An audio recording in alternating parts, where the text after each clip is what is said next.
Morning, everybody, and welcome to Strategy Café, your shot of early morning leadership inspiration from Alembic Strategy. We're very pleased to have you with us this morning. Before we get started, there's just a moment to tell you that our next session is going to be on decisive leadership, which is on the 17th of June. We're going to be exploring the differences between decisiveness and impulsiveness, dither and purposeful waiting.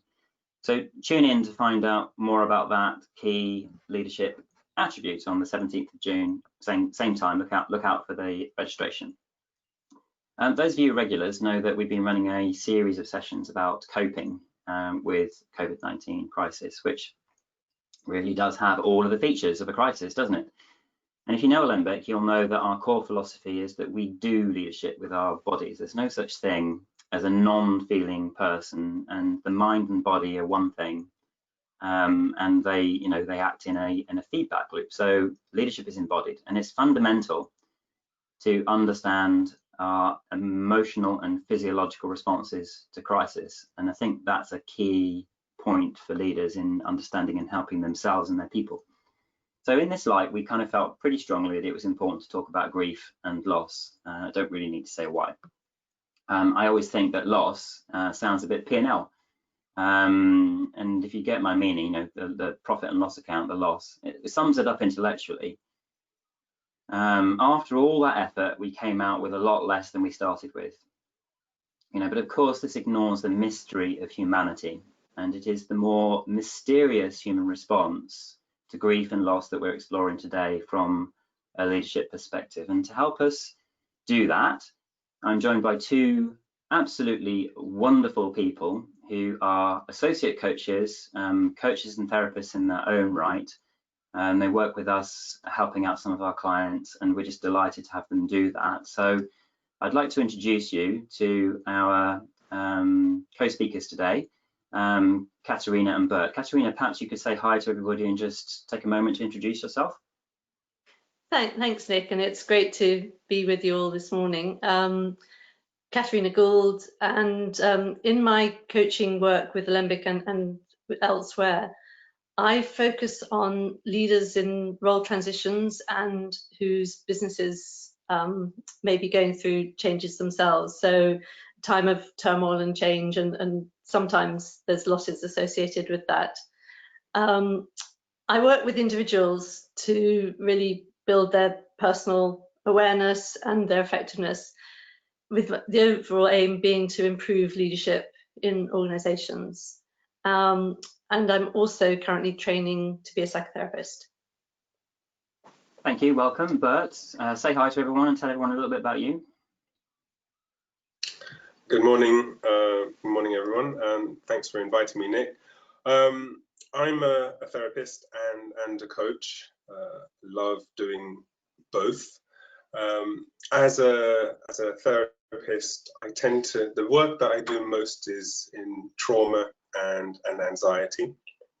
As a coach, because I just love doing what I do. I love working with people. I love that one-to-one connection with people, and so I like doing this sort of transactional type coaching where, if somebody wants to decide whether they want to open a distribution plant in Warsaw or Riga, I can help with that sort of thing, and I enjoy it. But because of my therapy background, I'm most effective when I'm dealing with the emotional side of coaching, the transformational sort of work, maybe it be stress, leadership style, that sort of thing. So that's me. So I join, like Katrina is about to do, joining the therapy and the coaching side of things and having a really, really nice hybrid model that helps the client. And thank you very much for that. I think that's great. I mean, both of you kind of really are, they perfectly embody that hybrid model, which is what we try to bring for our clients. So look, let's just get into this session overview today. We're going to talk about what is loss, types of loss, the effects it has on us, trying to make sense of it, and then a little bit of how to cope. And I guess our thinking in putting this together was to explore this and help give people some language and some structure to understand better themselves, if this is you in the audience, and also, which it easily could be in the current environment, but also family and colleagues and friends who might be experiencing this. And just you know, I think our concept was to take the idea of loss and the more extreme types of loss, and all the way as far as to the loss that we have when we call it grief. So we're making a clear kind of connection there, maybe around intensity, which we can perhaps debate and discuss a little bit. And I just wanted to get into it a little bit. So I was thinking about this morning, and thinking about it in the context of the body and moving. It just struck me that when people experience grief, as I have, and I'm sure many people out there have as well, it's one of those strange moments in life where you do feel like something else takes over. And you can, you know, from my memory, I remember a sort of a loss of control was a key early attribute, when my body just seemed to be reacting to it, and the emotional response to it, which was a physical thing as much as psychological thing, was really overwhelming for a time. And it's just such a confusing experience to lose control like that, and to feel like your body is taking over or something else is taking over. So I thought maybe that's a good place to start, and just to sort of understand what it is, what's going on there. And Katerina, I think maybe I could come to you to start with, maybe start by talking about what is loss, what is grief, and get us going. Thanks, Nick. And yes, I'll try and relate the thoughts I've had to what's happening in the body as well. I suppose I went to the dictionary to understand what loss is, and unsurprisingly, there are a whole number of different meanings for it. Apart from bereavement, which we understand as a loss and is very current for many people now. It can mean destruction, panic, deprivation, diminution, failure, distress, or even uncertainty. You know, we can say, I'm at a loss to understand something. So it has a wide variety of meanings, some of which we sort of feel before we understand what it is we're experiencing. If we take that into the context of this current crisis, we're all facing all kinds of losses, whether it's people that we're close to. You talked about loss of control. Your body does things that you're not expecting and don't understand. But there's also the loss of control of, you know, if we're a leader in an organization, we're used to having plans and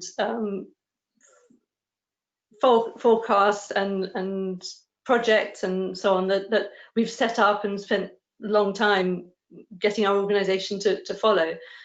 And those have all been thrown up in the air. And there's others, but I'm sure can join in with his thoughts.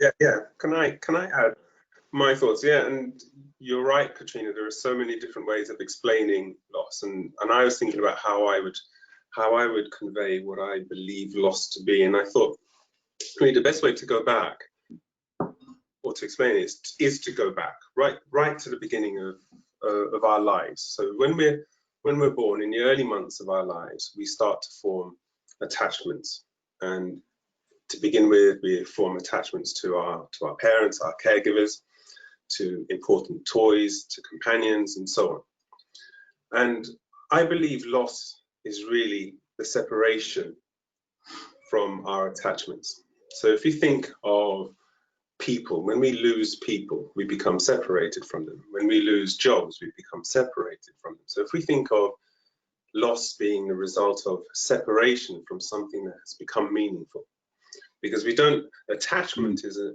strong emotional bond to something. Don't form strong emotional bonds to things that are not meaningful. And we don't mourn things that are not meaningful or important to us. So or people who are not important or meaningful to us. So loss really is that separation that we feel when we can't have that thing or experience that thing anymore. And that loss may be temporary, like a job, or it may be permanent, like bereavement. You know, when we're absolutely not going to see that person again. And I would suggest that grief is the process that we go through as a result of loss, if that makes sense. It does make sense. That's really interesting. So just to pick up on some of those things. So one of the aspects of loss that you're talking about, which I think, like, it's not at the bereavement scale, but it's still a significant feature of the current environment. If I put it this way, many people you talk to now have had a meaningful life, and COVID-19 has kind of come and parked its tank on the garden of that life, if you know what I mean. And there's no getting past it. You know, you can ignore it and you can pretend it's okay, but ultimately there's that sense that the life I had that I planned to lead is somehow now gone. Even if I can get it back, I can't get it back in the same way. Do you think that's a type of, does that fit? Well, absolutely, yeah, because whenever anything changes, there was an Australian social worker, I believe, she said that all change involves loss and all loss involves change. So whenever we change something, we lose what was there before. Yeah? And whenever we change them, whenever we lose something, then we necessarily change because we have to, because that thing is no longer there. So absolutely. And going back to, I wanted to make a point about the mind-body connection. The mind and the body cannot exist without each other. They both have to coexist. So what is going on in the mind will be felt in the body. And it could be that, you know, when you were suffering that bereavement, your body was trying to make sense of what was happening along with your mind. Or while your mind was making sense of what was happening, you were feeling those emotions in your body. Because whenever I talk to somebody about emotions, I always ask them to point to the place in their body where they feel it. Where do you feel your, is it here? Is it in your tummy? Is it on your shoulders? Yeah, so it will manifest itself somewhere in your body, always. And I wanted to pick up on the idea of Bert's idea about we get attached to things, and it's when we lose those strong attachments and the emotion that goes with them that we suffer loss and they experience it as grief. And relating that to your sort of vision of the COVID tank on the lawn, what a lot of people may be experiencing right now is a lot of loss of the sense of their purpose of their life. So if your business is closed or you're having to reorientate how you focus your work, if you're having to lay people off or furlough them, and so all those kinds of certainties and sense of being a person with a purpose in the world has been disrupted. It may not have been completely lost, but it has certainly been disrupted by this whole crisis. It's easy to think of loss as losing objects, keys, money, that's but a lot of the loss, I suppose we could divide them into external and internal. You know, we could lose our job and that would be external, but if I connect my purpose to my job, my purpose is internal, and I may have lost that. I may have lost my sense of self, my identity.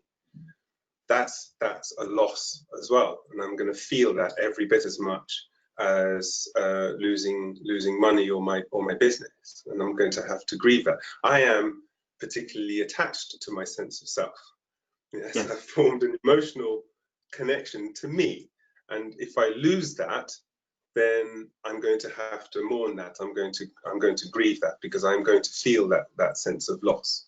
There's no doubt, and there'll be lots of people who will be experiencing that at this moment in time. Katrina. And there's a further kind of loss that people might be going through, which is we've all had to go back into our own homes, stay at home. That was the injunction that we all followed from. And we've all lost those connections that if we were going into a workplace day after day, we would naturally have with people. we're not able to be with our families in the way that we have always been accustomed to being. We may not be able to partake in our sort of communal activities, whatever they may be. We're all having to meet on these platforms, which provide us with some ability to talk to each other, but are we really connected in the way that we're all accustomed to, and which has a huge importance to us? We're social beings as humans, and that loss of connection is another dimension of what we're all experiencing.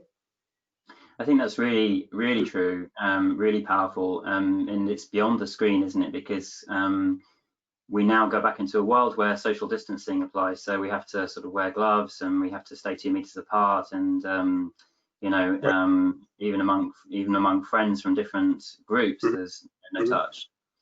There's no touch. I love what you're saying about this, about meaning and purpose being key to it. And Bert, I was just going to pick up on that point about objects and concepts. And there's a question in from David on this as well. So if I just pick up David's question, maybe you guys can just field it. I feel like I'm rambling here, but just reach out to everybody and say there's a questions area, and you've got you know, good time here to ask a couple of really expert people how to help, you know, yourself and people around you with this. So if you want to reach out and ask us questions this morning, we'll field as many as we can. One's come in, which is this. So on the different types of loss, there are many tangible forms of loss, but how can we cope with the intangible? So that loss of self-confidence, the routine, the habits, for example. I wanted just to, before we get into that question, go back to this meaning and purpose point. So you talked about objects, and I like to contrast 2 pens and feeling different about the loss of both pens. So one is just a pen you find because you've run out, you know, you just grab a pen, use the pen, and then a little bit later you realize you've put it down somewhere and there's nothing. It's just a pen. And the other pen is a pen that you were given for your 50th birthday, very special pen. It was a wonderful occasion. It comes from someone who absolutely loves you, and it's got purpose and it's got meaning because it's attached to the, because that pen is attached to the purpose and the meaning, it has emotional resonance. And the loss of that pen would cut you, and you'd go look for it, and you'd be sad to have lost it, you know, possibly have a bit of a panic attack if it was a different kind of gift and even more special. See what I mean? So I think that point you made about purpose and meaning is a really fine one. Can I come back? Who wants to pick up on David's point about, you know, intangibles, like confidence? Well, I'll start. The point about intangibles versus tangibles, we discussed before offline about the process of grief and how we go through particular stages of grief. And when we mourn something that we've lost, we still need to go through that process of perhaps feeling angry about the fact that we've lost that thing, about, you know, bargaining about whether we can get that thing back, feeling guilty about whether we could have done more to get that thing back before we arrive at the final stage of the grief cycle, which is acceptance. So whether we've lost that intangible, that sense of purpose, or whether we've lost our actual job, if it's separate, we still need to go through that process. Because if we ignore the process of grief, then what we do is we prolong the hurt of the loss. So the process of grief is important to understand, that it is absolutely critical to go through it, to acknowledge your loss, to understand that I have lost something that's very important to me, that I've become attached to, that I've always been attached to, my purpose, my whatever other intangible you might want to include. But think, I have lost that and I'm angry about it, and I will need to reflect on it. Coaches and therapists use the word reflect a lot, and you reflect, and that, for me, that's a big part of the grieving process, to reflect on what has happened, reflect on your role in that loss, and then to be able to look forward at some point with positivity and hope. So to answer the question more succinctly, it actually doesn't matter whether it's intangible or tangible. You need to grieve and mourn. that loss. And we'll talk about that a little bit more later on. I hope that answers the question. Catherine, do you want to come back in? So I was going to build on Bert's comments, which I absolutely agree with, to talk a little bit about loss of confidence specifically, because obviously this is something that we as coaches deal with day in, day out. It's not necessarily crisis related. It can be the result of all kinds of different things happening. And I suppose what I would say about loss of confidence, just in sort of brief tips, you very rarely lose confidence about everything in your life.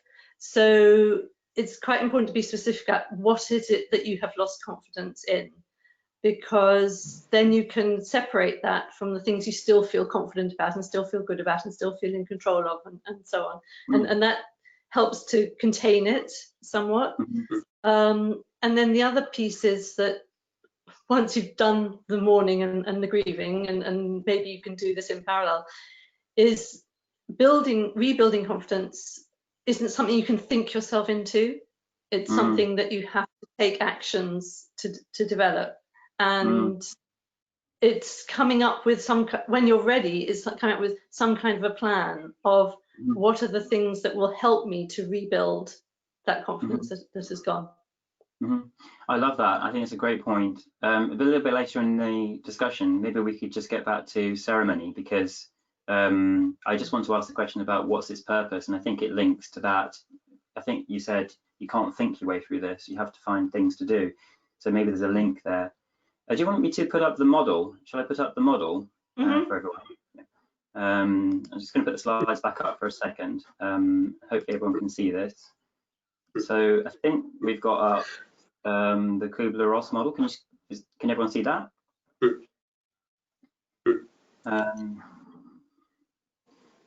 you want to pick up on this and just walk us through? Who wants to go? I just wanted to pick up on something that Catherine said about confidence. And we always say that confidence is one of the most highly contextual things that we deal with. And I often say to clients, it's not about whether you have confidence, it's when.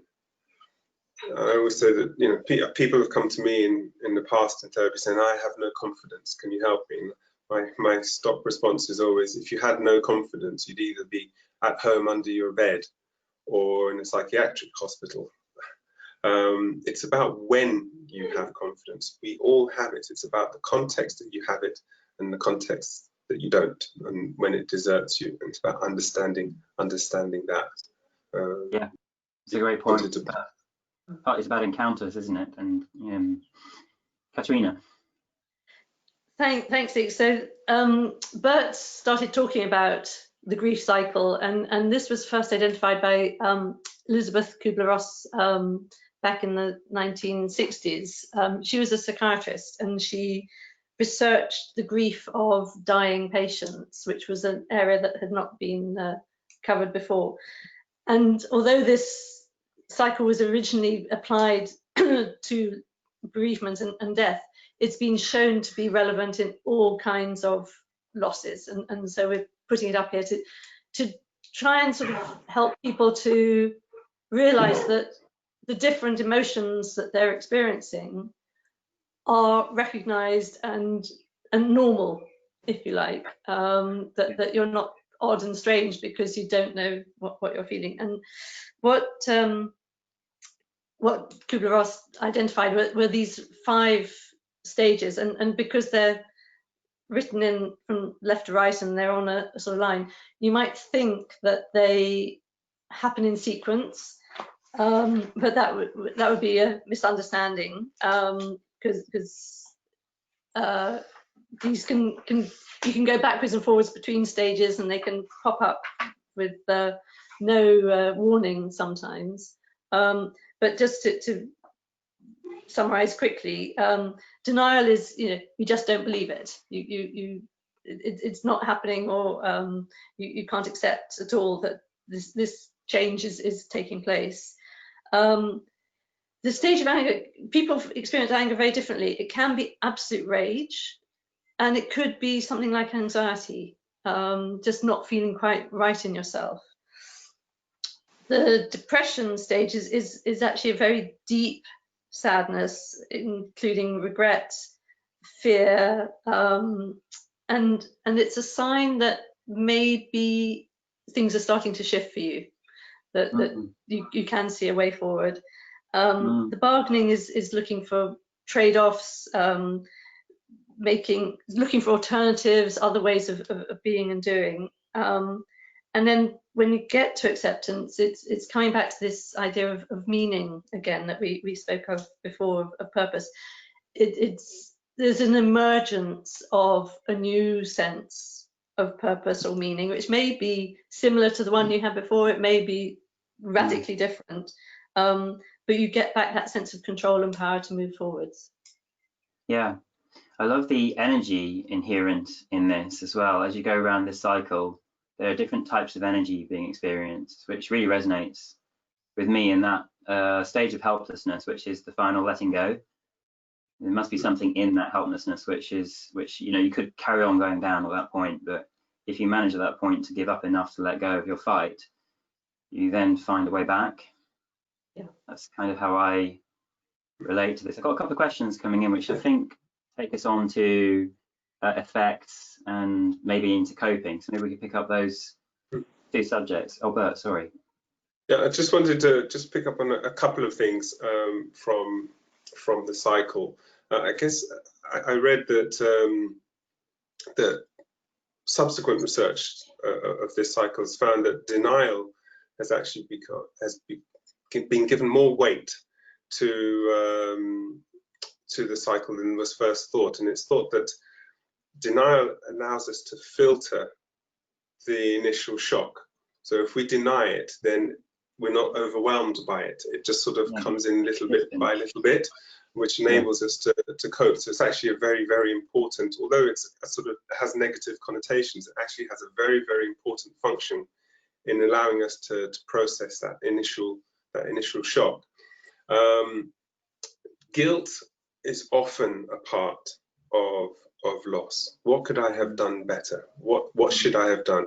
If I had told him to go to the doctors a month ago, I thought about it, but I didn't say it. If I'd said it, maybe he'd still be alive.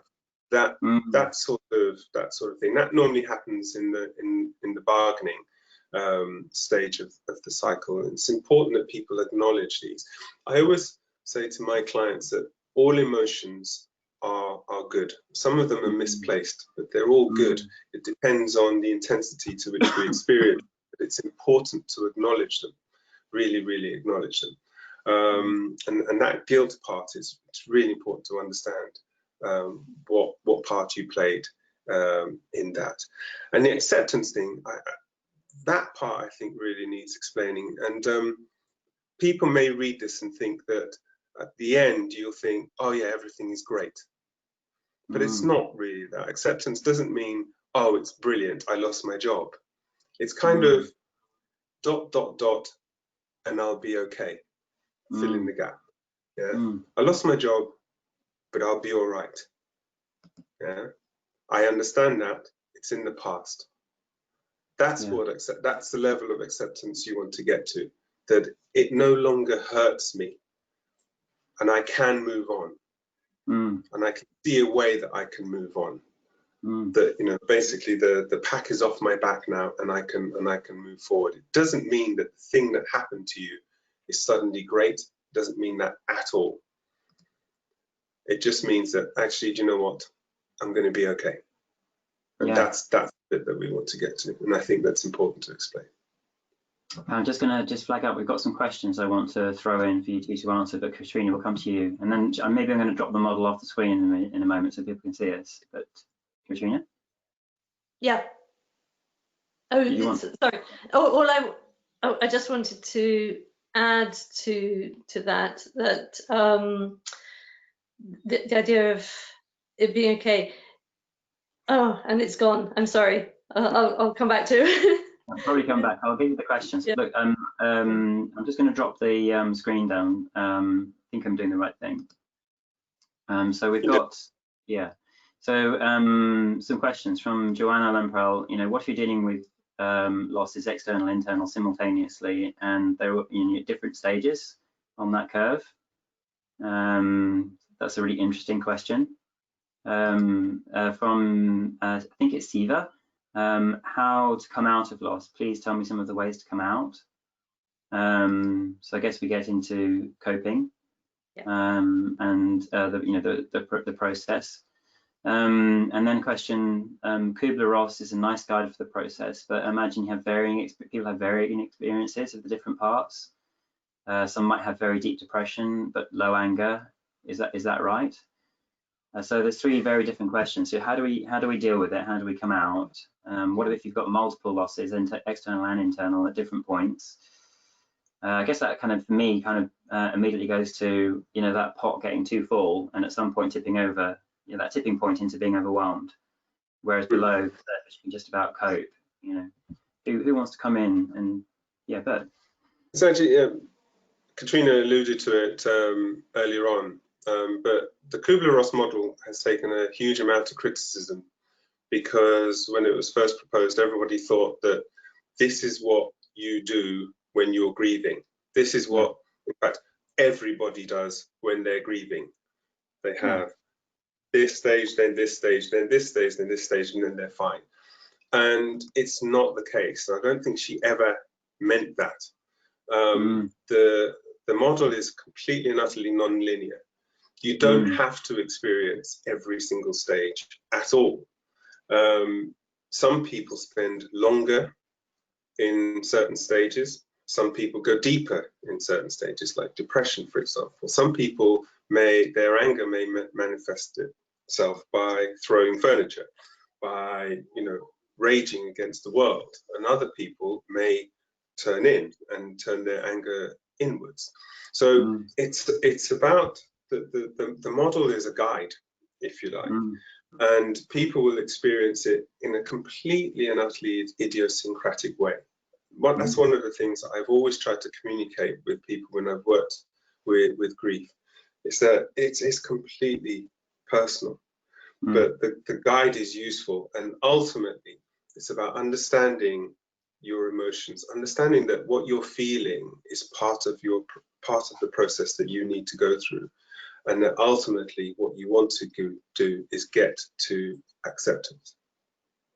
So I think what you're saying, the model is useful as a guide to get some articulacy, some understanding, some categorization, but our experience is variable. Maybe we could come to Joanna's question about multiple losses. Yeah, Katerina, do you want to pick that one up? Yeah, so I would say, Nick has also already talked about the sense of overwhelm, of you've got external losses and internal losses, and how do you make sense of all of that together? And the word that came up for me was compassion. That sounds like an awful lot to be dealing with all at once, and to not expect too much of yourself if you're really going through all of those things all at once, and just, you can't force it, you can't rush it, you can't skip it. You're going to need to allow whatever process is happening for you to happen.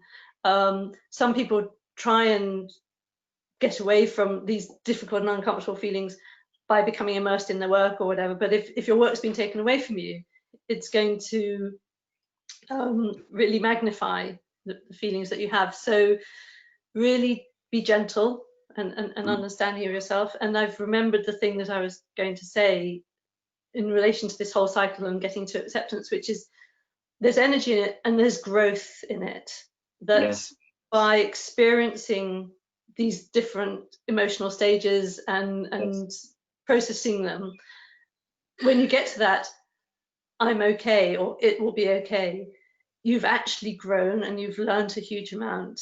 And that of itself is valuable, even if the world has changed around you.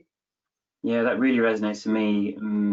Some of my experiences have been, intense grief. Coming out the other end is, gosh, I didn't know anything about that, and I thought I was so smart. So I guess a bit of incremental growth is to know that I'm not that smart, and I need to be ready for things that I don't know about, and that's the same every year. So I think that's, that's good. You're right, you do grow. Yeah, my experience is like that. But I think that's a lovely point, actually. I wanted to talk about the internal and external happening simultaneously. In therapy, we use the phrase psychoeducation, which is to tell people about what is happening to them. Why you are anxious because your brain is doing this and you are feeling this, and often that's a very, very powerful start to the therapy when people understand what is happening to them. So I'm hoping that because of today, people listening in will understand loss and understand what may be happening to them. If you're experiencing loss and you identify it as internal and external, and you are aware, you're self-aware that, oh, this is what I'm experiencing. This is what's happening to me. I am experiencing loss because I was furloughed, because I've lost my liberty. I can't go out, and I love going cycling for 5 hours every day, and I can't do that anymore, and it's part of my identity. This is what I'm experiencing. That understanding, that awareness can really, really help. So I would suggest that if you understand, and this is the deriving meaning from what is happening, from understanding and coping. Part of that is understanding what are you going through, and if you are aware that actually, yes, I'm grieving on two fronts here, then that can really, really help. Thank you, very good. Should we move into the what can people do? So there's this question: how do we come out of it? Tell me some of the ways. That's in this. So for people who are not therapists but either experiencing this themselves more intensely than usual, but perhaps the environment, as you say, there's the lost year, which is maybe a way of capturing everything, but also a natural bereavement, and maybe at the leadership level also the business, lost year and a bereavement at once. How that must be happening out there for people. And so what are the ways that we can either help friends, family, colleagues, non-professionals? What can we do? I'd say one of the first things is a very simple thing, which is to talk. Don't silo yourself, but just talk to people. I mean, if you can talk to somebody who's professional, then all the better. But talking to loved ones, talking to friends, picking up the phones, and connecting with other people is a very, very good start. I would suggest. So I'll start there. And that was exactly what I was going to say as well. But to expand on it, it's really what Bert said about there are no bad feelings. Our feelings are our feelings, and it's important to have them and not to judge them. And I talk to a lot of people who are saying, well, I know someone else is so much worse off than me, or I've not lost anybody close to me, but I'm still feeling upset and so on.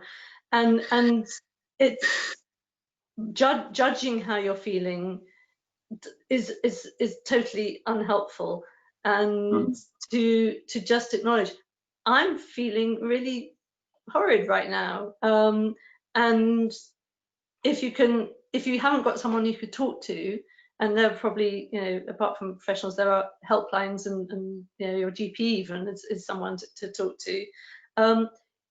Sometimes writing it down and just expressing it on paper can help you to get it outside of yourself and be able to have some distance from it. Apart from that, in grieving, there are all the soothing mechanisms that we have, whether it's a breathing practice or a meditation practice, or doing something more active and taking exercise, because taking exercise builds endorphins and helps you to feel good, and moving your body physically can help to change sometimes what you're thinking and feeling in the rest of you. So there's sort of basic self-care activities rather than specific to grieving, but they are as important as they are in any other context. I just wanted to add a little point and then come on. We're just running up against the like a couple more minutes, up to sort of 45, and then perhaps we can just take some more questions as well. But there's a couple of things that just occurring to me. So the experience of loss, and Rosanna picks up on this in her question, and also Steve Paul has asked this as well. It can creep up on you, so you can know it's going to happen. You can see it from a distance coming, and then you have a lot of anticipation about it, or it can just, you know, come out of the blue as a total surprise, a total shock. And I guess I'm curious as to, you know, what's the difference in people's reaction and how do you help with that? I also think that something that's really easy for people to do, just picking up on the talking, is be prepared just to listen and also not judge the person that's suffering. Sometimes these things are invisible. They can be very visible with grief, because suddenly you can find yourself, like, you know, you're doing something fairly normal and suddenly everything hits you and you find yourself crying or just completely overwhelmed and unable to process and having a panic attack. You hear all these different things from people who are overwhelmed. And it can be surprising to people around them when that happens, because something is obviously happening, you know. And I think as colleagues, you have to permit it. You have to be completely up for it, understand what might be happening, and accept them as they are. And that's really important.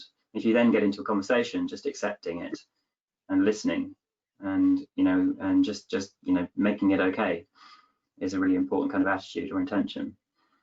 But what about this difference between anticipation versus sudden?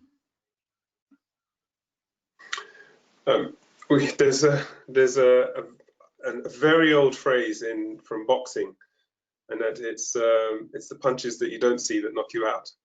So I think the sudden loss is normally going to be a lot more traumatic because you haven't had time to prepare.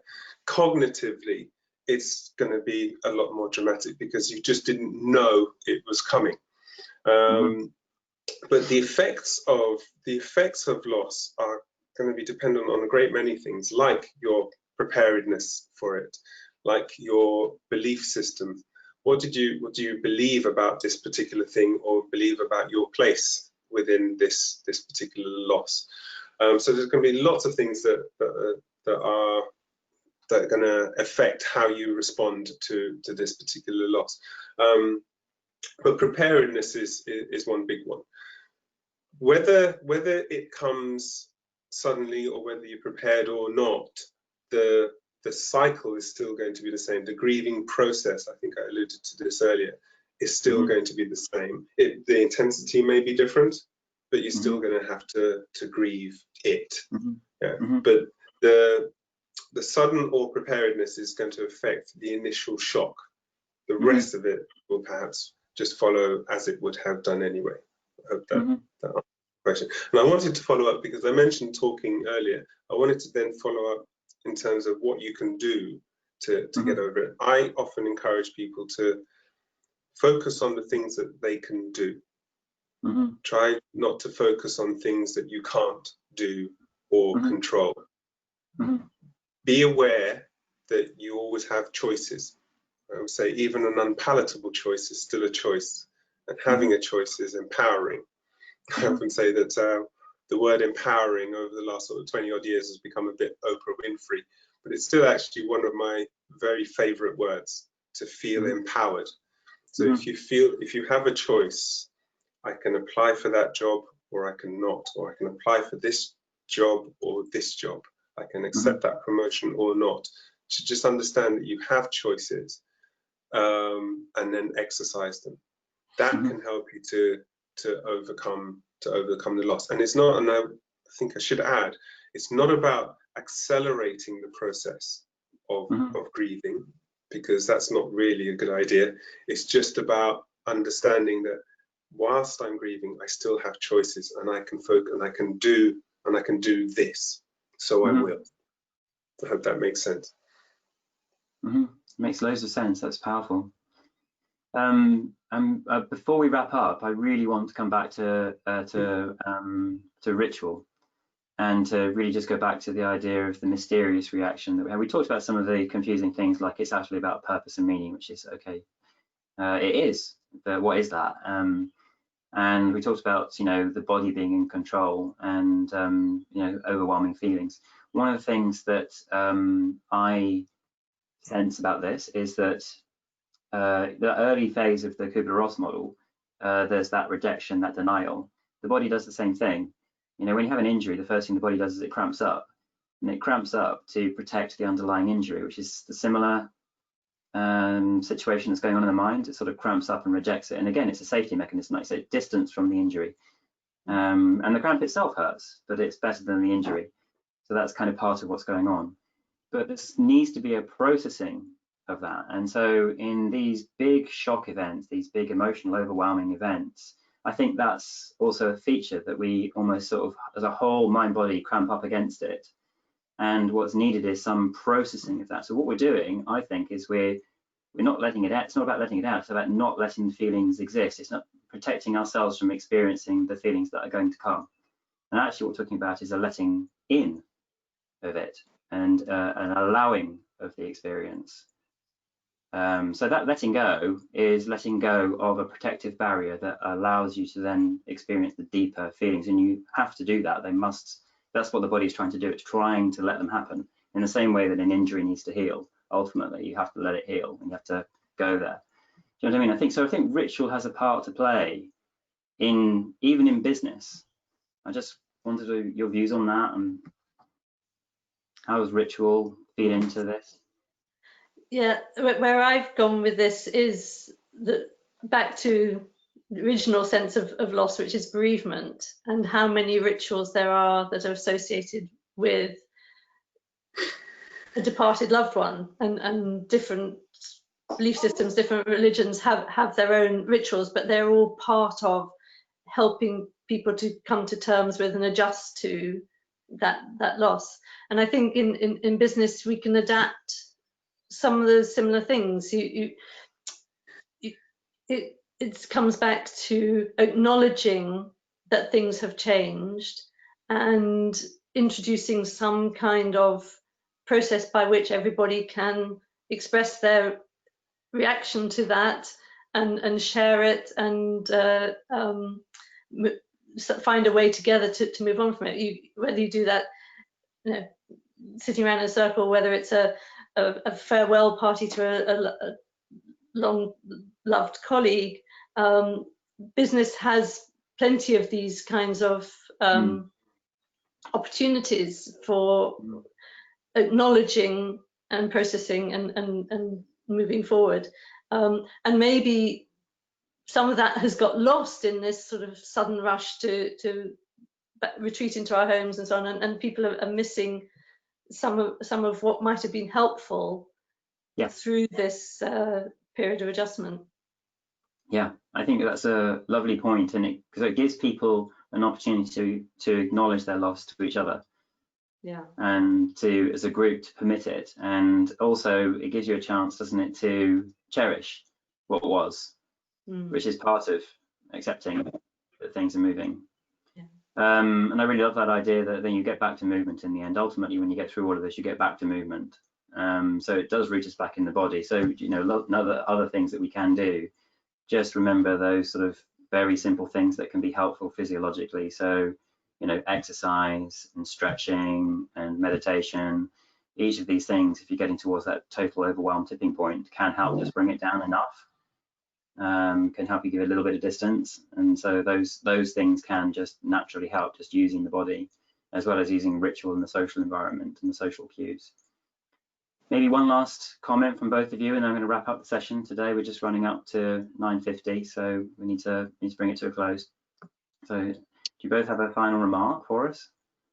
I would suggest just build on the point that the last point that I made, which is to when you're experiencing loss, when you're grieving, to, as Katerina said, to be aware of your feelings, to embrace your feelings, but also to be aware of the things that you can do.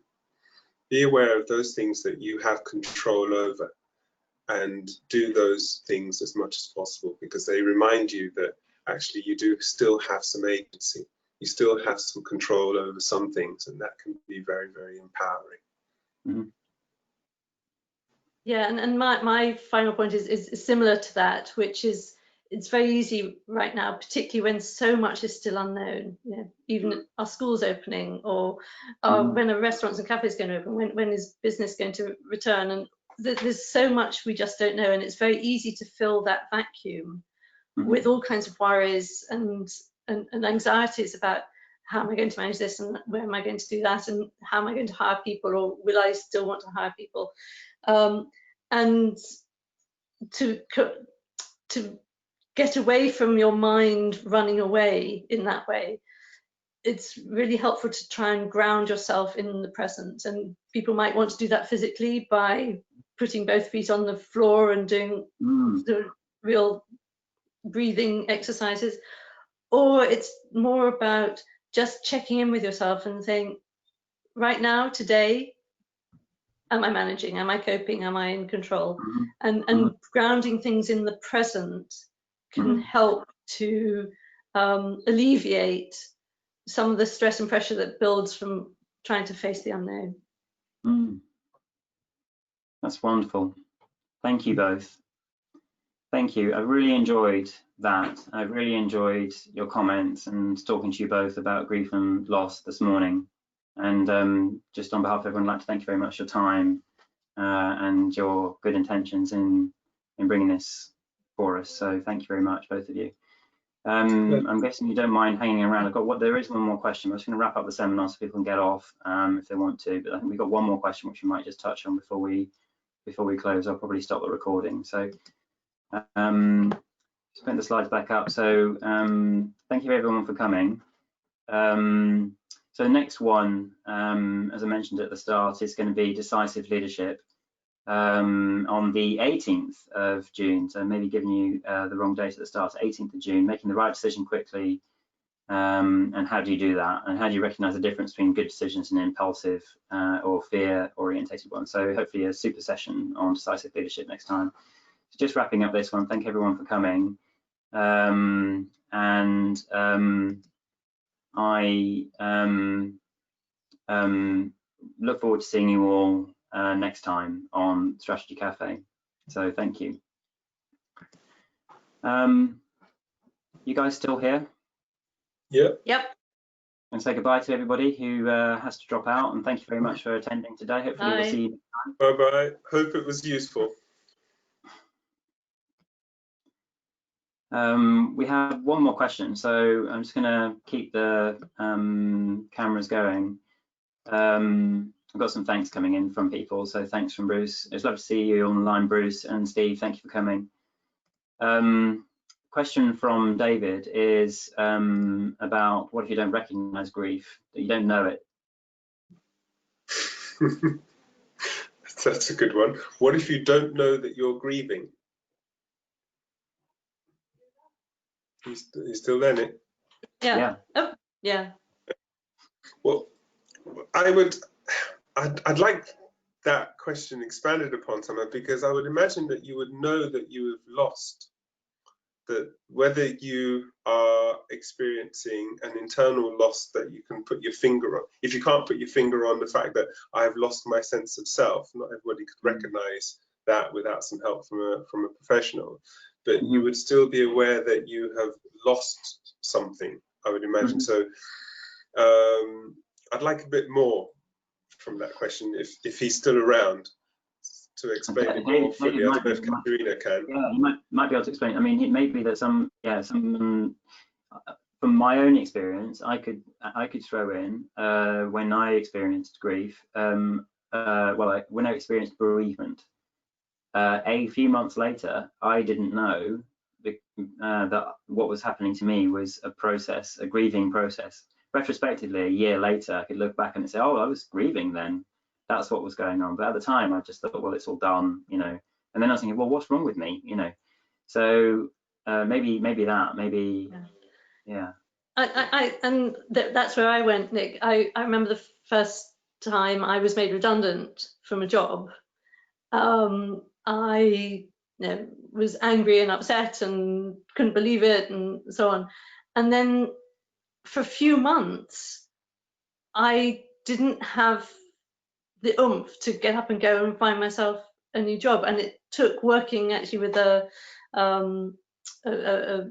coach, as a career coach, to understand, oh, I'm in a thing called a grief cycle, and this is why I'm feeling what I'm feeling, and not to expect that. So I think, in a way, it almost doesn't matter if you don't know that you're doing it, because eventually you'll either come out of it, or you'll have a conversation with someone where they might point out to you that this is what you're feeling. And I think if you're, like I did, and I was stuck, feeling really stuck in, why can't I go out and get myself a job? Why am I not wanting to do interviews and all this sort of thing?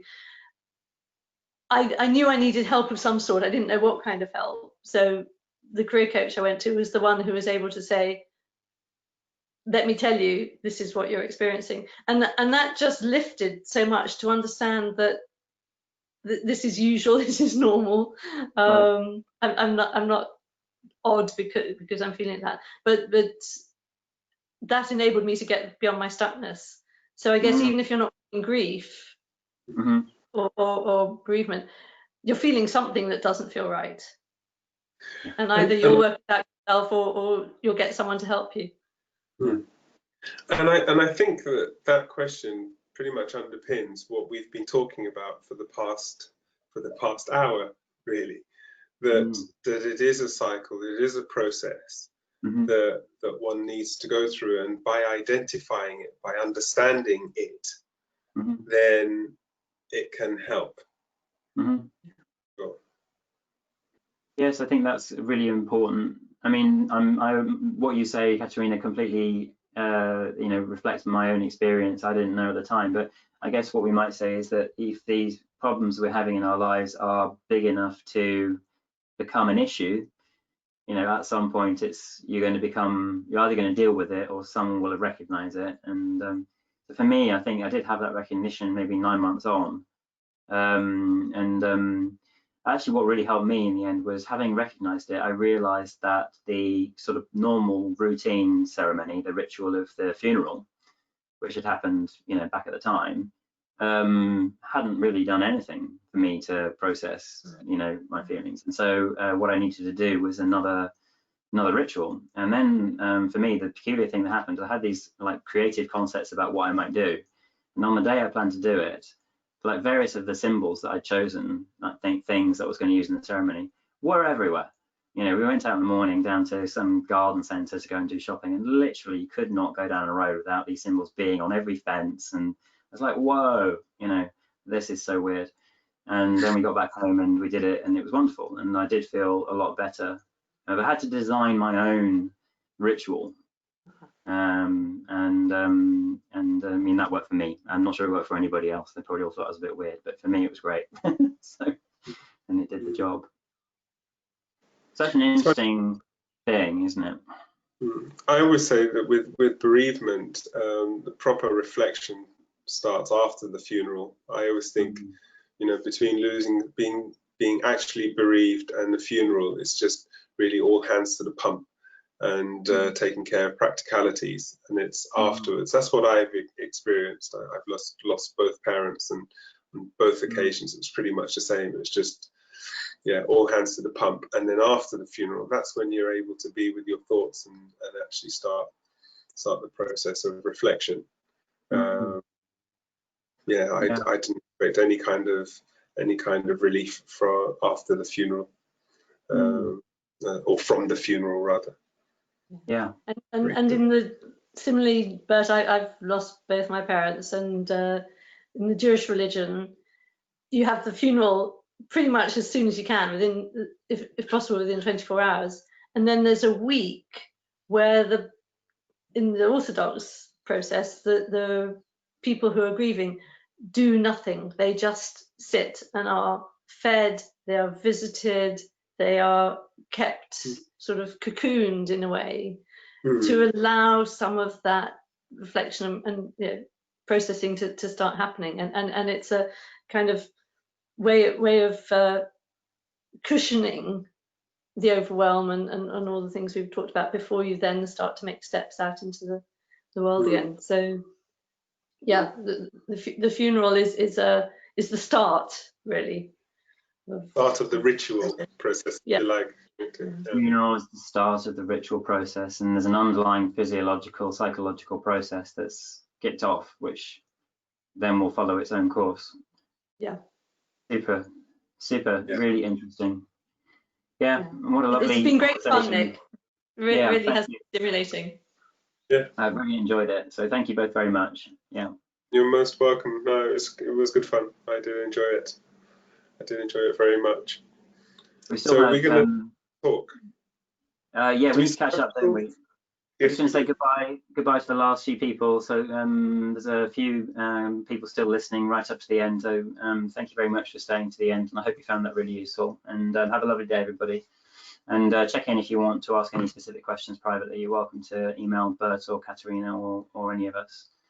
I was just about to say, I'll be happy to take questions. Yeah. All day. Just send in an email, and I'll get back to anybody. Wonderful.